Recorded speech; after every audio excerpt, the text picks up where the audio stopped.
I wanted to ask you about creating these characters. When you create these characters, there could have been a tendency to go very stereotypical or even a caricature. How did you create these characters that have so much authenticity and really a level of humanity that you don't see these workers portrayed as? Well, the first thing is I'm so inspired by real life. I'm inspired by the people in my life. A lot of the characters are based on family members. Like, for example, Uncle Clifford is a mixture of my real Uncle Clifford and my mama and my daddy. And the fact that I did so much research in the world of stripping, you know, I just had so much authenticity to pull from. Mm-hmm. So being to imagine these characters and the world, you know, I just picked a little piece from that person and this person. But, you know, there's some craft to it in that you have to make sure that they're entertaining as well. And it's so true. It could have very easily went into the way of stereotype, but the fact that we are humanizing these women, you know, mm-hmm. know their personalities, getting to know the other people in their lives, the other dynamics in their lives, their backstories, all of that is this kind of 7-layer dip, so to speak. Yeah. You have to dig into every episode. So I just make sure that each character is relatable. And you don't necessarily have to love or like the characters, but I wanted everyone to understand them. And so to me, that is how you humanize people that oftentimes we disregard or dismiss.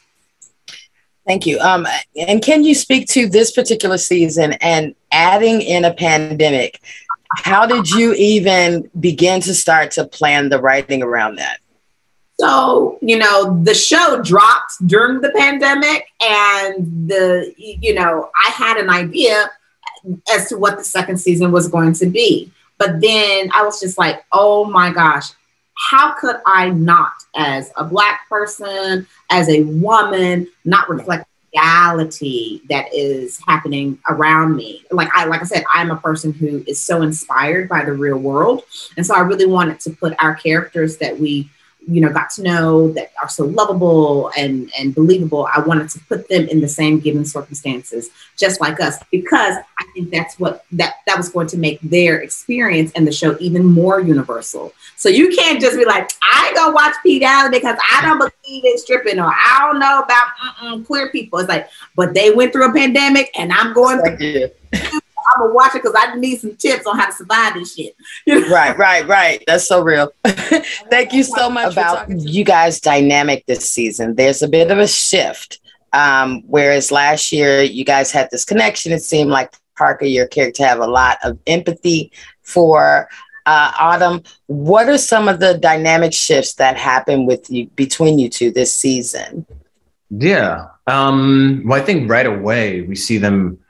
They've grown up a bit. I mean, they've been through the pandemic. They may or may not have lost friends and loved ones and so forth.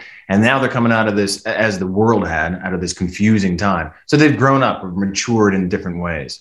And I think coming out of COVID quarantine, a lot of us came out with decisions or things are going to change. So I think they're both on that level. And so they're still jostling to see, where are we now? Who are we to one another? Mm-hmm. But we do mean something to one another. So we do recognize that.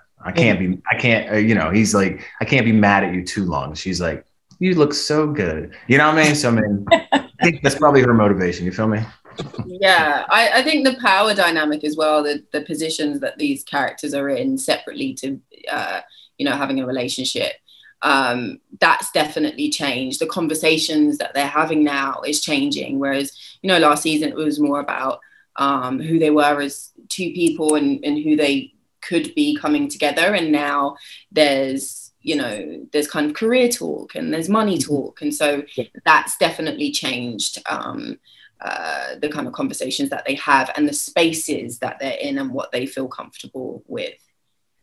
Yeah, and your character in particular goes through a big transition from dancer to boss, and all of the nuances that come along with that in the middle. of a transition. Can you speak to your character's growth from last season to this season?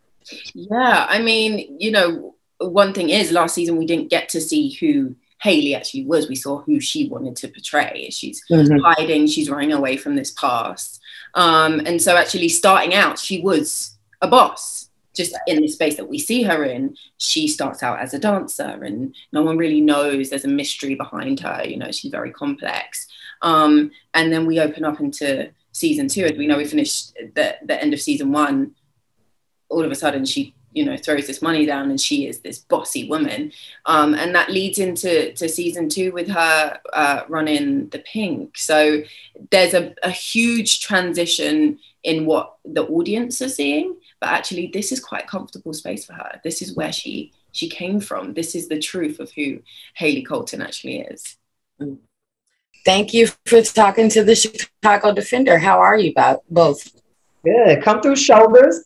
Yeah, come on. I love this. Come on, give me the little razzle dazzle. Thank you, a little sparkle. I'm excited to talk to you guys both. Can I start with you, Brandy? Your character, Mercedes, is very complicated. And over the last season, we really started to see some layers kind of pull back with some of, to get to know her a little bit deeper. What do you love most about playing Mercedes? Oh, I love so much about playing Mercedes. She reminds me of myself in times that I feel like I'm not strong enough. And because Mercedes is stronger than I am. And so I kind of lean on my sister Mercedes in ways. So that's what I love. She reminds me that it's okay to fall because you can get back up.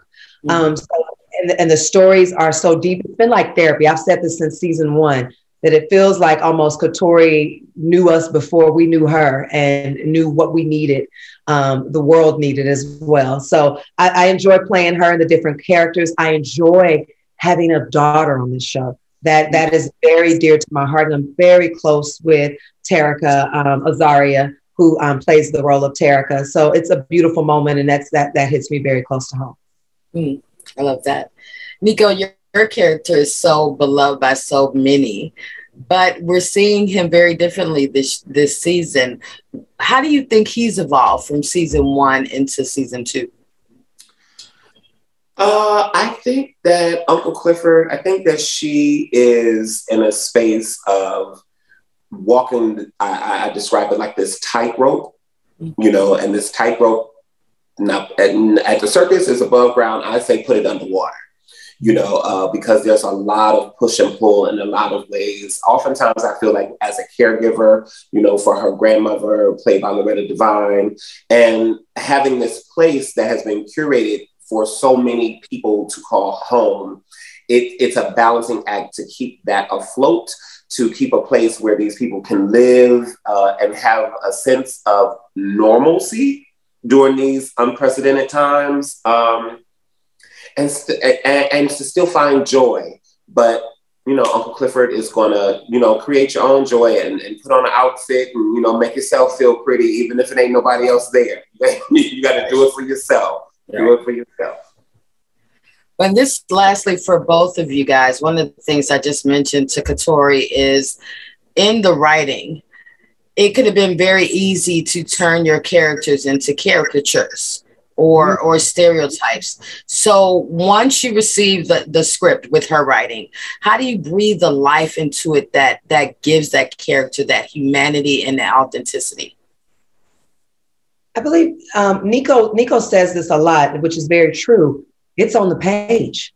Katori doesn't leave much for the imagination when it comes to who this character is. You literally see it. It's been beautiful watching screeners, because I'm like, oh my gosh, this is exactly how I imagined episode 1 when I read it.